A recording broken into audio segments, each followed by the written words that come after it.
Hello teachers, welcome to this week's vlog. We had some feedback from the Saturday's training and we got some questions that we would love to answer. They're in this little basket here and we'll each take one question. Okay guys, do you mind if I kick it off by asking a few questions? No, go ahead. Great. Let's start with the first. What is unique about teaching language to adults as opposed to children? Roddy, would you mind taking a stab at this? I would love to take a stab at this. Thanks. Well, let's remember a few things. First thing is, we know that our adult ESL students learn best in collaborative settings. So this is, I think, the most important thing. Another thing is that they are self-directed and goal-oriented, and they're very motivated to be in the classroom, as we all know it with our students. Another thing is that we as teachers, we need to strive to use real-life, authentic, and relevant topics and materials in our classroom. So this is something that we need to be doing every class. And last thing I want to mention is that our students, as we know it, they come to our classes with rich cultural backgrounds and life experiences that they can draw on. Okay, let's do another question here. What are practical ways to incorporate grouping strategies in my class? How about Eric? Yeah, I'll take Wanna this take one. that one? Yeah. All right. Some practical ways to incorporate grouping strategies. Well, in the training we talked about four grouping strategies, but the two that I think are most helpful, most practical in my class are pairing and small groups. And I think that goes along with what you said, Roddy, that adults learn best in a collaborative setting.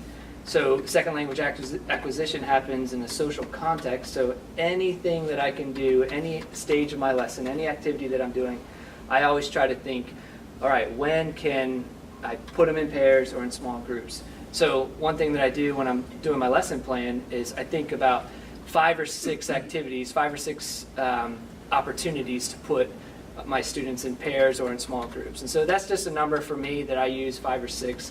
But after you do the lesson plan, just kind of go through and say, oh, I could pair them up right here for feedback, or I could pair them up here to elicit some information, elicit some vocabulary or something. So just always thinking, kind of going along with teaching adults is collaborative settings.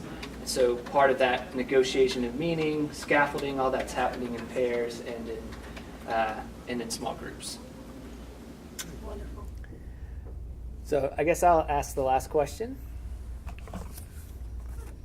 All right, what's the appropriate use of the learner's first language in the ESL classroom? So Anthony, you haven't answered, so why don't you answer this last one? Sure, I'd be happy to. First thing to say would be there's a lot of research on this topic. It's almost endless. After that, I'd say, just as a kind of summary statement, that the use of L1 in the classroom can be beneficial to both students and teachers in their turn. Breaking that up into Part A and Part B, Part A would be from the teacher's point of view. Secondly, from the usage of the students. Firstly, Part A. Teachers, check your motivations. Know what you want to achieve by this, keep your students' best interests at heart, and use it sparingly. I'd say secondly, on the teachers using it, have L1 as in its proper role, in its proper place, as a supportive and facilitating role in the classroom, nothing more. The essence is English, not their first language. Secondly, Part B would be students using it in the classroom. I'd say that L1 can provide important scaffolding for students to help each other in that collaborative peer tutoring process. And above all, I'd say, by way of summary and conclusion, it can be used to clarify, to build meaning, and L1 should only be used sparingly and with a purpose. Okay, thanks for your questions. I'm hoping this will be the beginning of a series of discussions on this topic and on the things we learned from the training. All right. Have a great weekend. See ya.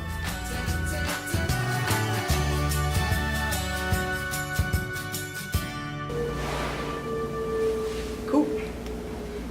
It's good. Good. Yep. Good. All right, we did it. Okay. Yes.